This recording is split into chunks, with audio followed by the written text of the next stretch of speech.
Hello, this is The Jay Show, and this is Dr. Jay Smith here in London. I've got with me a special friend, Sarah Foster. And you have been working with us here at Pfander Center for Apologetics for a number of years. You have done a lot of research, and your particular interest is in slavery because you are a descendant of slaves, are you not? Yes, and I find it's Muslims that remind me of this. When I go to Speaker's Corner, or I used to go to Speaker's Corner, I would have many Muslims come up to me and say, "How on earth can you be a Christian? Don't you know what they did to your people?" And then I looked into it and I saw that Islam has a very long history of slavery itself. So it was actually Muslims who reminded me or pointed me to this issue. So that is what we're going to be talking about in these episodes, slavery. Yes. And you have always been told, and this is the narrative that we've always had here in the West. This is the narrative that I've grown up with, having grown up in India, where you've grown up here in Britain, here in London, in the schools. There has only ever been one slavery, only one area of slavery, and that is West Coast slavery, or you might say the European slavery, the whole Western world of slavery. That's all that you've ever heard. Yep, that was what I was taught in school, the transatlantic slave trade. So that's Europeans taking Africans from Africa to America and to the Caribbean. So that's the only slavery I knew about. And it makes sense because you're here in Europe and it's the European slave trade. And myself, I'm from America. We have about 30 million descendants of slaves, a huge population of slaves. So it's the narrative that we would expect to hear. Yeah. It's fascinating, though, that Muslims have come up to you, and they were the ones then saying, you were imprisoned by slaves, you and your ancestors were imprisoned by slaves, therefore you should come back to Islam, because Islam does not have a slave problem. And that's what you've been hearing, isn't it? Yeah, that's exactly what I've been hearing. Muslims telling me, how on earth can you be a Christian? Don't you know the history? And then I started looking at the history of Islam and found, hold on a second, there's a history of slavery as well. And yet no one talks about it. At least in the West, it's taught in schools. There's been apologies, there have been monuments, there have been books and films written. I wanted to explore Islamic slavery. Okay. This is why we wanted you to come on for these series of episodes. I can't think of a better person, but you've gone even beyond that. You've actually taken this material back to the west coast of Africa, and you just came back recently from doing a tour of Gambia. Now, explain Gambia. Why is Gambia important to this whole issue? Gambia is an absolutely beautiful country with beautiful people. It's right on the west coast of Africa. It was colonized by the British for a number of years, and it kind of follows along the river. It's a beautiful, wonderful country. In fact, it's really the only colony of Britain in all of West Africa. They needed to have a toehold there. Yeah. And as I understand, I lived in Senegal for 5 years, so Gambia comes right through the middle of Senegal. Yeah, Senegal completely surrounds the Gambia, and it's the only. They took a boat, didn't they? They took a gunboat up the river of Gambia, and they shot out different cannonballs on either side of the boat, and wherever the cannonball lay, where it came to rest, that was the border. Yeah, yeah. So that's why it follows directly the river, the Gambian River. I think it's the only country actually named after a river. I could check that. Because it's designed by the river, you might say. So this is a particularly interesting country. Why is it interesting? Well, this is very interesting because there was this film or this TV series called Roots. Roots. Huge in America. Absolutely huge, and then came over to Britain. Alex Haley, Dr. Alex Haley was the author of Roots. Yep, and there was a whole TV series, and this was where people were getting their understanding of the transatlantic slave trade. It showed people rushing into Africa, grabbing Africans, putting them on the ships, the horrendous the boats, the travel across the sea, and then it follows the lives of a few people as they've gone into slavery and the rapes and the beatings and just the mistreatment and complete dehumanization of certain people. And it kind of goes through, as some of them create families, but this is where our understanding of slavery came from. Well, so it's Alex Haley, isn't it? It's his ancestor, Kunta Kinte, who is the one that came from Gambia, who came to America, that he starts the story out with. Yeah, so this is what he says. Alex Haley, the author of the book, traced his family line back to the Gambia.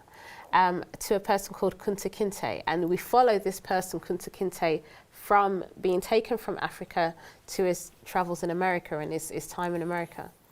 And so this is why it was really important and really, really quite poignant to go back to Because the Gambia. what a lot of Americans now do is they come to Gambia. Since they can't find their records, they haven't done the work that Alex Haley does. They take his story as their story. So they attribute their beginning with Kunta Kinte, and they go to this one village where Alex Haley went and found his ancestor by accident. As we now know, that was probably a fraud. We won't go into that right now. Well, yeah, I mean, they have their oral history, there's some written history, but it's an amazing place, and they take you to this little island, James Island, where they used to keep the slaves before they transported them across. And interestingly, even in terms of abolition, this is where, after slavery ended, the British ended it, this is where the same Gambia, ships were used to stop other slave boats taking slaves. So Gambia has an amazing history from being a place where slaves were taken to being a place where there was the fight to stop slavery as well. This is a 94% Muslim country at the time, and I was fascinated that all of the slavery narrative was about the transatlantic slave trade and not the trans-Saharan slave trade. And while I was speaking to some of the people there, they acknowledged that yes, there was a trans-Saharan slave trade which was run by Arab Muslims, but the whole focus was on the transatlantic, and I was just curious as to why that was. And so I just brought this material. Some of it you're going to hear today. Some of it, I didn't bring everything, but some of it you're going to hear today. And I just wanted to question, why is the focus on the transatlantic, not on the trans-Saharan? Could it be the sensitivities so we're going to do a with regard to the comparison religion? between the two slave trades. So you're giving it, one is trans-European or transatlantic, Yes. and the other is trans-Saharan. Yes. And then there's also an East Coast slavery, which is up the Red Sea. So we're talking about three different areas: East Coast, West Coast, and North. Yeah, so I mean, the transatlantic, crossing the Atlantic Sea to the Americas.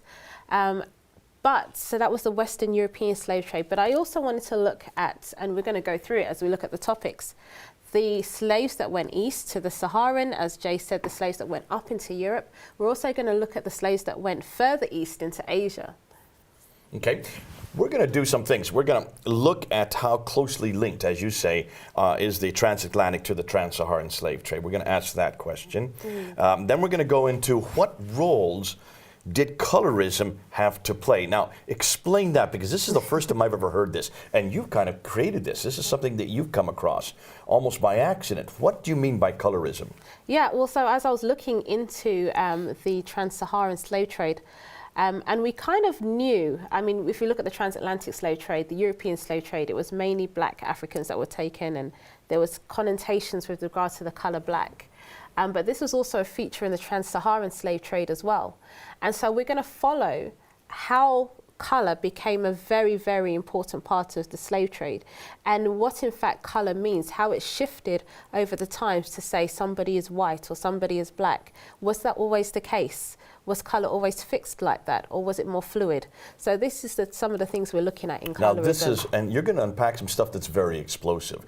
And I've never heard some of the stuff that she's going to be bringing up. As we go through these different episodes, she is going to be going right, you're going to go right back to the quotes, the quotations from some of the household names, Muslim household names, like Ibn Sina, Ibn Khaldun. Yep. You're going to be going back to people that we know, Muslims have grown up with. These are the John Calvins, the Augustines of the Muslim world, you might say. And you're going to say what they thought about black people, what they thought about the black color. Fascinating. I never come across this before. But that's, as we move on, we'll be moving into that. And then you're going to look and see what role Islam had to play in all of this. Why is it this distinction in color? Why is it that it's just African slaves that are demeaned the most and black African slaves? So we're going to unpack that. Now, let's look at the slide that we have here. I want to look at the topics. These are the topics we're going to go through. We're going to start with the relationship between the transatlantic and trans-Saharan slave trade. And we're going to call it trans-Saharan, but it also means East Coast as well. Because we're going to talk about the East Coast slave houses. Zanzibar and Lamu. These are household names. We're going to come to that. We're not doing that today, but not we today, will come I know. to it. See, my wife grew up going to Lamu all the time. Yeah. And so she always thought that these slaves always went to America. Living in Kenya her whole life, she always assumed, because that's what they said, all the slaves went to America. None of them went to Americas. No. to North and South America. No. So we're going to dispel that myth. We're going to look at what slavery is, define it. And you're going to unpack that for us. We're going to look at what slavery is in the Bible, look at, and compare it with what slavery is in the Quran. We're going to also look at what Jesus said about slavery, and then what Muhammad said about slavery. So we're going to do a comparison. And the reason we're doing this, Sarah, is because we want to go back to the original source. Yeah, and not just what they said, how they lived their lives, what slavery meant to them, how their example as to how we should view slavery. How Jesus treated slave, how Muhammad treated slave. We're going back to the Book of the Man, We have to do that, don't we? And then we're going to look at how the disciples, how they dealt with slaves. Yeah. So how did the people that Jesus taught, what was their understanding that the Jesus gave Sahaba them? of Jesus. Exactly. So we're going to look at Jesus' disciples, and then we're going to look at the Sahaba. The so Sahaba what did, of Muhammad. Exactly. And for those who don't know what we're talking about, basically the Sahaba would be the companions. They would be the ones that learned it from the man himself. So the Sahaba for Muhammad would have been those who were the companions, Abu Bakr, Uthman, all those who became caliphs, all those that wrote it down, Ubay ibn Ka'b, Ibn Masud, Ibn Musa. These are the names of the Sahaba, well known in Muslim circles. The disciples would be the equivalent for us. The 12 disciples, they would be the Sahaba of Jesus Christ. So we're going to look at those as well. Fascinating how you bring that out. And then we're going to look at the literature on slavery, what Islamic literature says about slavery, what it says specifically about slavery in Africa, and also, this is what's interesting, slavery in Europe. Yep, slavery in Europe. I mean, I'd heard this, but I didn't really think it through. The Muslims didn't just enslave black people, they also enslaved Europeans, white people as well. Yep. There's a whole white slave trade that went on. So that's unique. And then, of course, slavery in Asia, the whole other area. So you've done an awful lot of research here. This is new. And for most of us who are watching this, this is going to be brand new. And then we're going to look at how did it get abolished. Yes. And you're going to, this is where it really comes to a head. How and who did the abolishing of slavery? Was it the Muslims that abolished slavery, or was it the Christians that abolished slavery? Which and who were at you might say, at the spearhead of the abolition movement? And this is going to be exciting. Yeah, and we're going to look at their reasons for abolishing it. What was their motivation? What examples were they drawing from? Are they going back to the Book of the Man, or where are they drawing their inspiration? It's so good because you're going to come around full circle. That's it. And show that it is Christianity uniquely that has abolished slavery. And it's been Christians that uniquely have abolished slavery. And it's because of their scripture and because of the example of Jesus Christ, the Book of the Man. And then we're going to look at modern day examples. So we're going to look at 16 different areas as we unpack it. We need to get right into that. So let's start with an overview of the transatlantic slavery. Tell us give us a overview. Some of this you may have heard already, but nonetheless, Sarah, we need to be reminded. Give us a background to the transatlantic slavery. Yeah, so as we progress on this topic, these course of talks, we're not defending the transatlantic slave trade. I think we all acknowledge that this was a pitiful time in history, many, many lives lost. It involved between 12 to 15 million Africans being taken from their home countries in Africa and then gone through, we call it the Middle Passage, on the ships, where they were packed in like sardines. There was no toilet facilities, people defecated on each other's blood. Many people didn't survive, and they came over to the Americas and to the Caribbean, and if they did survive, they were sold off like animals, often naked and branded, all kinds of things like this. And so when we talk about the Americas and the Caribbean, we call this the New World. That's the kind of language that they use. And they were just reduced to poverty in many cases. So no better than an animal that you would just breed to create more slaves. And it was a life sentence. You were a slave. That was what you were. Your children were slaves. If you had a good master, maybe they would treat you well. If you didn't, then there was pretty much no recourse in law. And this perpetuated through many generations. We're talking about 400 years, and until it was abolished. And so we're looking at between 1455. This is when the Portuguese first took Africans to the Americas. And then Britain put the law in through Parliament and then finally abolished it in 1813. We're talking about not even 400 years. Yeah, a little less than 400 years. Less than 400 years. Hold on to that, because 400 years is, we're going to come back to that because we're going to compare that with Islamic slavery, which is much, much longer than 400 years. Yeah. So you're talking about the mid 1400s up to the beginning of the 1800s. That's just when it began to be. That is when the British put through Parliament, we call it an Act of Parliament, into law that you can no longer trade slaves. So that was the first in Europe. In fact, it was the first in the world. Well, when we get onto Christianity and slavery, we'll see how many times actually slavery's been abolished in Christian lands. Okay, this is all going to be new. Are you listening? I didn't even know this. This is something new I'm hearing. Yeah. So, okay, so we're going to look at earlier abolition movements. But at least officially, we always go back to 1807, Yeah. Wilberforce, the Clapham sect, and the abolishment in Parliament here in Britain. So we always think of it as British were the first to actually abolish slavery. But we're going to get back to that. So it's going to be a whole nother episode that we're going to move into that. Yeah. But just 400 years, you can remember 400 years that the transatlantic slavery existed. So let's ask, what happened before the transatlantic slave trade? The Portuguese first took slaves in 1455. This is the 15th century. Okay. And my friends and I, we used to talk about this, and I had a friend who would say, well, how is it that Europeans can just come to Africa like that and just take people? Wasn't there a fight? Wasn't there, uprisings against this? How on earth could they just take people into slavery?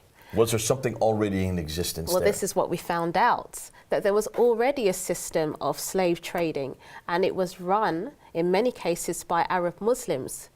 And we get not only the fact that they were operating the slave trade, but we also get the writings from very prominent Muslim scholars like Ibn Khaldun. So remember, transatlantic started in the 15th century. Ibn Khaldun, writing in the 14th century, he says this. He says, the Negro nation are as a rule submissive, and when it's talking about Negro, it means black people. They're submissive to slavery because they have little that is essentially human and have attributes that are quite similar to dumb animals. He later goes on and says they cannot be considered as human beings. Okay, they've got it right there on the screen. Yeah. This is really the 1300s moving into the, he died in 1406. So we say 14th century because that's when he would be writing.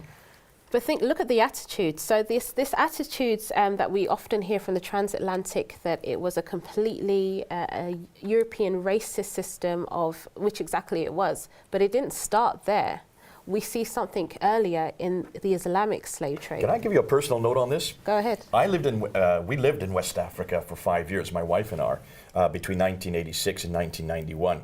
And we lived inland in a place called Thiès. And our next door neighbors were Tukulors. They had been Islamic since the 11th century, their families. And so we would go down to Dakar, and I remember taking two of my friends, Ali was his name, and his cousin came along with us, and we went down to Dakar, which is the capital right on the coast. And we went out to an island called Gorée, Yes. which was the slave island. And I wanted to go see it, and so they came with me. And we went out there, and we noticed all these Americans, Black Afro-Americans. They had just come in a beautiful air-conditioned bus. Yeah. And they got off the air-conditioned bus and got on an air-conditioned boat to go out to an air-conditioned restaurant where they had lunch out on the island. And my two friends have never been in hardly been air-conditioned in their whole lives. They were looking at these people, and they said, isn't it interesting? We enslaved their ancestors. And now they're coming back in air-conditioned buses, coming on air-conditioned airplanes, landing and staying in air-conditioned hotels, because in Senegal it is bristling hot. It was 40 degrees, 45 degrees every day. And they said, and I kind of turned to them and said, isn't it ironic? Your people enslaved their people. And now they're coming back much richer than you are. They have the cameras, they have the air conditioning, they can go all over the world. You have never been on an airplane in your life, you never will, because you can't afford it. And I said, here's the irony, look what has happened. And they said, yes, in fact, we did all the enslaving, and they told me that our ancestors used to war against their ancestors. They would be defeated. We put them in chains and sold them to the Arabs. Yeah. And I said, well, why do you think we're going out to Gorée? See, why is it that these slave houses were not on the mainland? And they said, well, it's very simple. The Westerners, the Europeans, they didn't have any resistance to all the diseases that were on the mainland, malaria and all the others. So they had to go to the islands, Gorée Island off the coast, and that's where they did the transactions. Because if they ever came inland, they would have died. It was well known as white man's graveyard. And there were many missionaries, Moravian missionaries, who went to West Africa. Yeah. And the average missionary died within 2 years. Yet they still kept coming, knowing that they'd be dead in 2 year. So it's fascinating. So really, it was the Arabs who bought slaves. These were prisoners of war. All of them were prisoners of war, taken in chains. This view, the opening sequence on Alex Haley's Roots is Europeans coming with cutlasses and enslaving people in the villages. There's no documented case of that ever happening. And this is one of the things that was confronted, Alex Haley was confronted with. He got his message wrong. It was always Africans enslaving. It was just normal tribal warfare. And in the past, they would make them slaves of themselves, but now it was much more lucrative to sell them to the Arabs. Yeah. Well, I mean, even that is under dispute as well. How normal was it for Africans to be enslaving Africans on the scale needed for the trans-Saharan and the transatlantic? That seemed to be something that was developed as the slave trade developed. As the profit got greater, Yeah. But as the need became. As you're saying, there was a trade system already there, fully fledged trade system of slaves in place in the 14th century before the transatlantic started in the 15th century. Yeah. And Ibn Khaldun, I mean, he's a household name. He is a big scholar in Islam. And the reason why we stress this is because it's not like Christianity, and Protestant Christianity anyway, where we completely rely on our Bible. Mm-hmm. There could be scholars, Christian scholars, who are writing things, but they don't have the same influence over our religion because our faith is completely, we believe in tota scriptura, which is the whole of scriptura, and sola scriptura, only scripture. We have this discussion all the time. Yeah. Do we follow Calvin or do we follow Arminius? I follow Arminius. You probably follow Calvin. And many people within Christianity... But he's not God to you. You don't believe that he is speaking the divine will of God. Absolutely not, And the fact that I can even dispute with Calvin or dispute with Luther or any of the other great men of God, and including Billy Graham today, I don't go to Billy Graham or I don't go back to Calvin or Luther or Augustine to find out what I'm to believe. I go right to the gospel You go itself. right to your gospel. And that's why Luther, one of the first things he did was to translate the scripture so everybody could read it for themselves. Yes. So very, very important in Protestantism that we go back to scripture But and Muslims not. don't.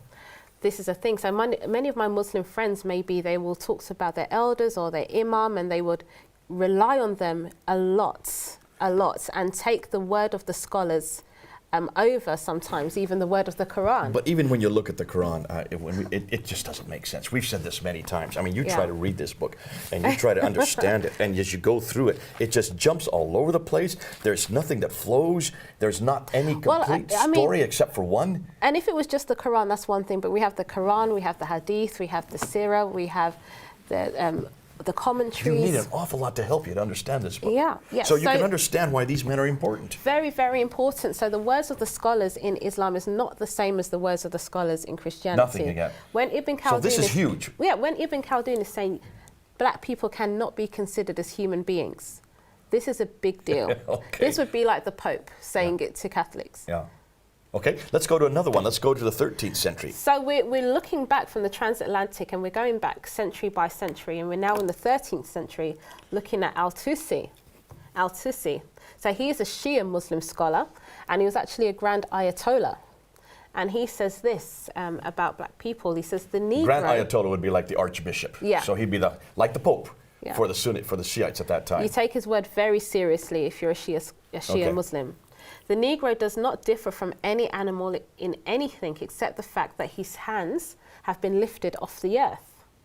Many have seen, he goes on, but I'll just highlight this bit. Many have seen that the ape is more capable of being trained than the Negro and more intelligent. Oh my. Something like this, to me, you would never read this today. Yeah. You would not be permitted to read something like today. And yet this is from one of the most authoritative individuals from Shiism. So, I mean, they're completely, Ibn Khaldun has stripped the humanity out of black people. Al-Tusi is saying that we're like apes. And I'm glad that we have these writings. I'm glad that we can see where these attitudes came from and can trace the pattern of thoughts. It's good that we can see this and we can discuss it. I've never read this before. These are new stuff for me. Yeah. Until you introduced this to me, Sarah, I had never come across this before. Let's go back to the 11th century now. Now we're moving into 980 to 10. We're just moving back century by century. And now we're with Ibn. Now, Ibn Sina is huge. Yeah, he is huge. He's a Hafiz, so he's memorized the That means Quran. he memorized the entire Quran. Yeah, yeah, an Islamic psychologist, theologian, scholar. He's a big deal with some people. He says blacks are people who are by their very nature slaves. Yeah. I mean, this is sad when you start to think the implications of that, and you can see why people, if this is what they're being fed, if this is what they're believing, and if these men of this stature are saying these kind of things, you can then understand that why this became quite normal in that day. It changes your attitude. It changes your view towards black people, your expectations of who they are, where they should live, what work they should do, all kinds of things. Now we go to the 10th century, so even before now. Al-Muqaddasi. So again, he's a Muslim geographer. So he is someone who people would rely on to go to different parts of the world, right, and write back accurate information so about what he sees. So he traveled an awful lot. He traveled, being a geographer. He was a well-traveled man. What did he say about? He said, as for the Africans? Zanj, so the Zanj is like, well, we get the modern day Zanzibar from it. It's the east coast of Africa. He says the people there are of black colour, flat noses, kinky hair, and little understanding or intelligence. Again, this is just I mean, it's sad. It's difficult to read. Yeah. I know that there are some people that have that viewpoint today. Yeah. And if you ask why do they have that viewpoint, could it be because of these references? Yeah, I mean, I'm smiling because it's still quite shocking as you read it. But you can start to see where these attitudes come from. And yeah, well, we can talk about that when we use modern day examples as that's coming At up. Speaker's Corner, how many times when you've been on the ladder with me, they would start going, go back to the trees. But they would do these kind of things. And I always kind of wondered, where in the world are you getting that from? What is it that's telling you that? Yeah. Now I can see they've been going back. They have been reading this. It doesn't happen a lot. It's very, very rare. But especially at Speaker's Corner, if I'm on the ladder, usually every time we've heard someone shout slave. Well, now you can see why. Yeah. If this is what they've been reading, if this is all they've come across, if this is the only narrative they've heard, then you can see, and this has been going on for 1,000 years. Yeah. Now we're going back to the 9th century, and this is Ibn Qutayba. Yes, and so he is a renowned Muslim scholar. He's from Iraq, and he talks about the blacks being ugly and misshapen because they live in a hot country. Oh dear. As if Africa is the only hot country on earth, but it's fascinating that they even give the reason why they think that they must be ugly and misshapen. That's just awful. So clearly he hasn't come across black people before. He's trying to reason or make sense of why their colour is different. Let's go back again to the 9th century. Al-Jahiz, what does he say? He says, the Zanj, the African blacks, they're the worst of all men and the most vicious of creatures in character and temperament. So you can see, and let's go, here's another quote by him. Yeah, he says they are the least of understanding, the least discerning, and the least capable in their consequences of action. So he's just least intelligent. Yeah, of all mankind. I mean, it's this kind of stuff that we've got this. We've had this at Speaker's Corner. Interesting, as Speaker's Corner is one of the few places where they feel they can say exactly what they believe. And we hear this repeated over and over. You've heard it. I didn't know before this is where they're getting it from. I just assumed this was their own personal experience, but actually it's not just their personal experience. They actually believe it. Yeah, and I should say I find many Muslims don't have this attitude at all. But it does come up quite regularly, and more regularly than you would think for someone living in the 21st century, living in the West. Why is it that those people, the great men, these household names, these are the men that you've respected all your life, why do they say these things? Let's just finish with one more, Al-Jihaz here. Again, the same fellow that we did earlier. What is he saying? Yeah, he talks about the Zanj, and he's saying, despite their dimness, their boundless stupidity or crudeness, their crude perceptions and their evil dispositions, make long speeches. And so he's just using every word that he can think of just to really put down the black man, the black woman. Boundless stupidity, crude perceptions. I mean, it just goes on and on. And the evil one, I think, is the most disturbing. What is evil about the colour black? And I think we're going to look at that a little bit later. We're going to bring you to that. And I see now that we're going to have to wrap this session up. Thanks for coming on. Right. Thanks for coming and sharing this. So we're going to do an awful lot more of this.